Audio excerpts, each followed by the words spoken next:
The story of Barcelona's return to the top of world football is something that many people thought would never happen again. Not long ago, the club that once defined beautiful football looked broken, financially ruined, and emotionally shattered. The same team that once dominated Europe with elegance, creativity, and confidence suddenly looked like a shadow of its former self. Fans who grew up watching Barcelona control games with magical passing and fearless attacking football were forced to watch their club struggle against teams that they once defeated with ease. Many people believed that Barcelona's golden era had ended forever. Pundits across Europe claimed the club had lost its identity, lost its power, and lost the ability to compete with the giants of modern football. But football has a way of surprising everyone. Slowly, quietly, and almost unexpectedly, Barcelona began to rise again. To understand why the world is shocked by Barcelona's comeback, we have to go back to the moment everything collapsed. For over a decade, Barcelona had been the symbol of football perfection. Their style of play inspired clubs across the world. The famous philosophy built around possession, intelligence, and movement turns the club into a global icon. The academy produced legends, the team won trophies, and the fans believed that success would last forever. But success in football is fragile, and when poor decisions begin to pile up, even the greatest institutions can fall. Financial problems began to grow inside the club, and massive contracts, expensive transfers that did not deliver results, and years of mismanagement slowly pushed Barcelona toward a crisis. At the same time, their performances on the pitch started to decline. The team that once controlled games with confidence began to look vulnerable. Defensive mistakes became common. The midfield lost its rhythm, and the attack no longer terrified opponents the way it once did. Then came the moment that shocked the entire football world, the departure of the greatest player in the club's history. For many fans, it felt like the end of an era that could never be replaced. The player who had carried the club for so many years was suddenly gone, and for millions of supporters around the world, it felt like watching the soul of Barcelona disappear overnight. Rival fans celebrated, critics predicted years of decline, and some even suggested that Barcelona might never return to the elite level of European football. The following seasons were painful for supporters, as results were inconsistent and the team struggled to compete with the strongest sides in Europe.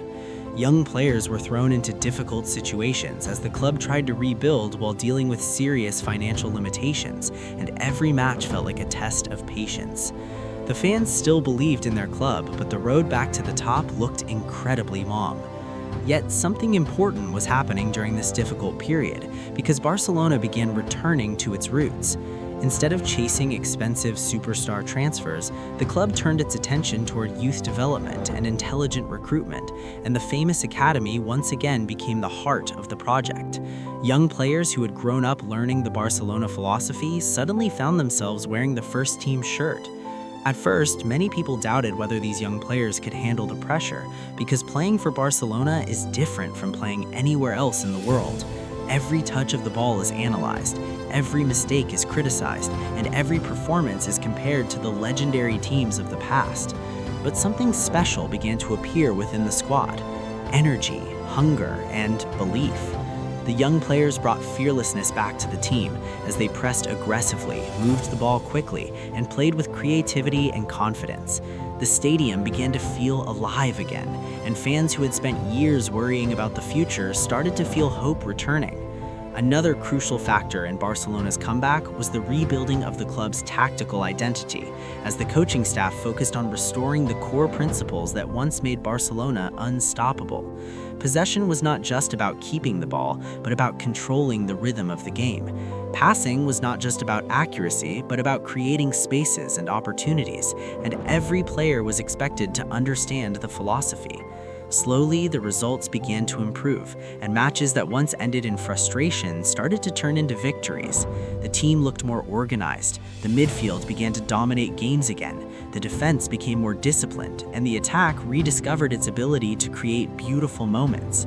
Opponents who had grown comfortable facing Barcelona suddenly realized something had changed, because the team was no longer fragile and they were fighting again. One of the most fascinating aspects of Barcelona's comeback is how unexpected it felt to the rest of the football world, because many analysts believed the rebuilding process would take a decade. Financial restrictions meant the club could not simply buy a new generation of superstars, but football is not only about money, because it is also about culture, identity, and belief. Barcelona still had one of the strongest football cultures in the world, as generations of players had been raised within the same philosophy, while coaches understood the identity of the club, and fans demanded a specific style of play. When these elements began to reconnect, the transformation started to accelerate. Young midfielders emerged with incredible technical ability and intelligence. Defenders developed confidence playing out from the back, and attacking players showed creativity and fearlessness that reminded fans of earlier eras. The team began to look like Barcelona again. What truly shocked the football world was how quickly the team started competing at the highest level once more, because big matches that once felt intimidating suddenly became opportunities to prove a point. Against strong opponents, Barcelona played with courage and ambition, as their pressing forced mistakes, their passing sequences exhausted defenses, and their attacking movements created constant danger. The atmosphere in the stadium became electric because supporters who had spent years worrying about the future started to feel hope returning. Of course, the journey was not perfect, as there were still difficult moments when injuries disrupted momentum and young players experienced periods of inconsistency, while critics remained skeptical and argued that Barcelona still lacked the experience required to dominate Europe again. But the team continued to grow, and each challenge became a lesson, while each setback strengthened their determination. Another reason Barcelona's comeback shocked the world is because modern football often seems controlled by financial power, where clubs backed by massive resources can assemble squads filled with global superstars. Many people assumed that Barcelona, dealing with financial restrictions, would struggle to compete with these giants. But Barcelona demonstrated something powerful, because identity can be stronger than money. Instead of relying on expensive signings, the club focused on building a balanced team, where experienced leaders guided young talents, and coaches emphasized discipline and tactical understanding, while players developed chemistry and trust on the pitch. Matches began to showcase a style that felt familiar yet refreshed, as quick passing combinations sliced through defenses, wingers attacked with speed and confidence, midfielders controlled possession with calm intelligence, and the team pressed collectively, forcing opponents into uncomfortable situations. Football fans around the world started noticing the change, and commentators who once questioned the club's future began talking about Barcelona's resurgence, and rival teams realized that facing Barcelona was once again a serious challenge.